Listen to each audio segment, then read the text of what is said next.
organik, negara kesatuan, negara serikat, negara federal, negara dominan, dan negara oligarki, dan negara demokrasi.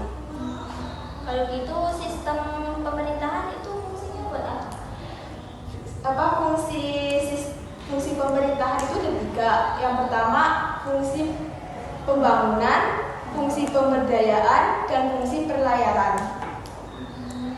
Kalau di Indonesia sistem pemerintahannya pernah diubah nggak?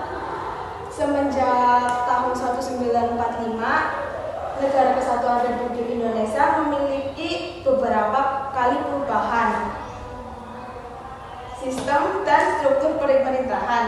Setelah proklamasi kemerdekaan tahun 18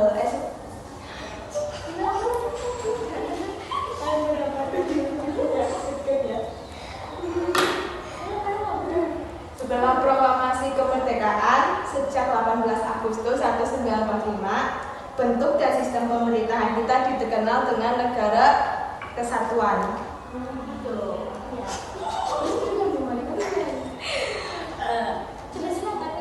Oke, berhubung bulan ini bulan November, nanti kita berhubung bulan ini bulan November, nanti ada pemilihan umum, ya. Nanti pemilihan umum gubernur dan bupati. Ya. Oke, selanjutnya mau tanya apa ya? Apa ya? Ngomong-ngomong soal pemilu, jadi kita akan menanyakan suatu pertanyaan kepada Mbak Tiara tentang pemilu pertama di Indonesia yang dilakukan pada tahun berapa? Pemilu 1955 merupakan pemilu yang pertama dalam sejarah bangsa Indonesia yang digelar secara nasional. Waktu itu Republik Indonesia berusia 10 tahun sejatinya. Sekitar 3 bulan setelah kemerdekaan diproklamasi Soekarno dan Hatta pada 17 Agustus 1945. Pemerintah waktu itu sudah menyatakan keinginan untuk bisa menggelarkan pemilu pada awal tahun 1945. Oke, ngomong-ngomong soal pemilu, tahu nggak sih pemilu itu apa ya? Ini jadi pengawas, ulang. Oke, gue jadi kayak pengawas ya. Oke, ngomong-ngomong soal pemilu, pemilu itu apa sih? Untuk merupakan singkatan dari pemilihan umum, yaitu proses demokratis di mana warga negara memilih para pemimpin atau wakil dalam suatu negara. Kira-kira siapa yang berhak menentukan tanggal pemilu itu? Kemudian peraturan KPU mengenai tahapan program dan tahapan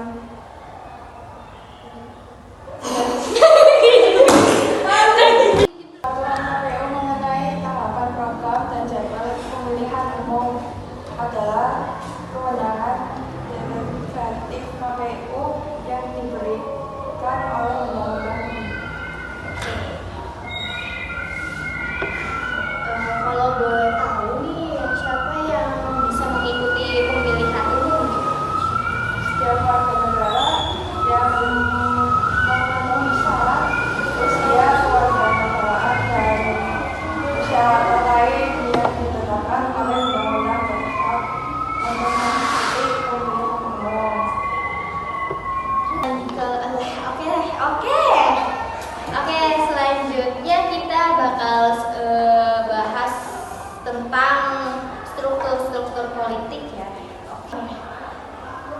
Kira-kira bagaimana sih struktur politik pada masa demokrasi parlementer itu?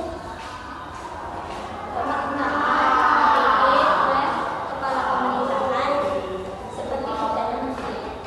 Kira-kira siapa sih yang memilih Perdana Menteri itu? Perdana Menteri dipilih oleh parlemen atau partai politik yang mewakili mayoritas partai.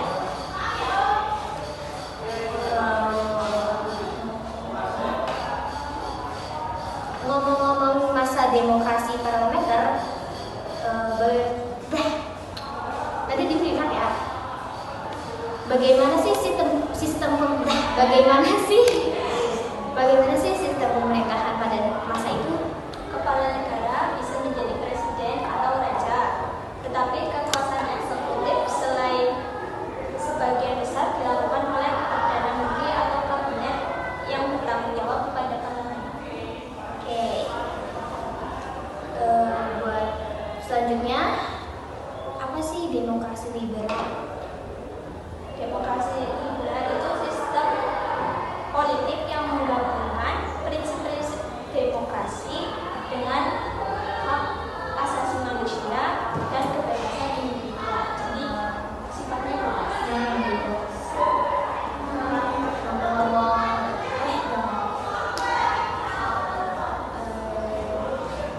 Kira-kira perbedaan demokrasi liberal sama demokrasi lainnya itu apa? Demokrasi liberal itu lebih menekankan pada hak asasi manusia, kebebasan individual, dan perlindungan terhadap penyalahgunaan demokrasi.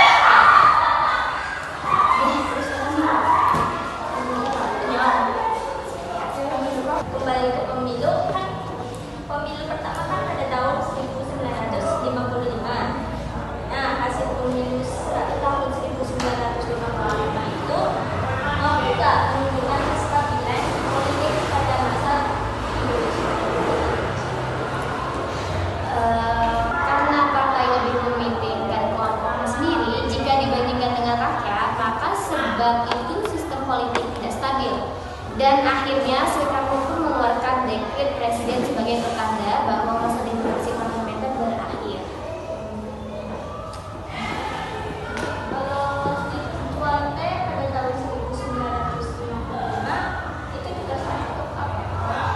Secara umum, Konstituante hasil pemilihan umum 1955 bertugas untuk membentuk konstitusi baru bagi Republik Indonesia untuk menggantikan Undang-Undang Dasar sementara 1950. Sayangnya hal tersebut tidak dapat terlaksanakan oleh Dewan Konstituante. Kalau gitu partai-partai dalam pemilu itu apa? Partai-partai yang menang dalam pelaksanaan pemilu pertama pada tahun 1955 yaitu ada Partai Nasional Indonesia atau bisa disebut PNI dan Partai Majelis Syuro Muslimin Indonesia atau bisa dipanggil MUSYUMI. Ada Nahdlatul Ulama atau bisa disebut NU dan Partai Komunis Indonesia atau bisa disebut PKI. Pemilu 1 tahun 1955 tetap tahap kedua bertujuan untuk memilih siapa? Yang pertama pada tanggal 29 September tahun 1955 untuk memilih anggota DPR. Dan yang kedua pada tanggal 15 Desember tahun 1955 untuk memilih anggota Dewan Konstituante. Tadi kan yang partai pada tahun 1955 yang menang kan ada Nahdlatul Ulama, Iya. ada Musyamin, ada NU, ada PKI. PKI ya? Oh iya PNI. Oh yang pertama. Oh yang pertama ada PNI, ada Musyamin, ada NU dan yang terakhir ada PKI. Ada yang ditanya soal partai. Ya, apa sih yang dimaksud sistem kapasitas menurut para ahli? Apa sih yang dimaksud sistem kepartaian menurut para ahli? Sistem kepartean adalah operasi ini. Pola perilaku dan interaksi di antara para politik dan suatu sistem politik. Sistem apa sih yang dianut kepartaian Indonesia? Sistem multipartai. Sistem multipartai.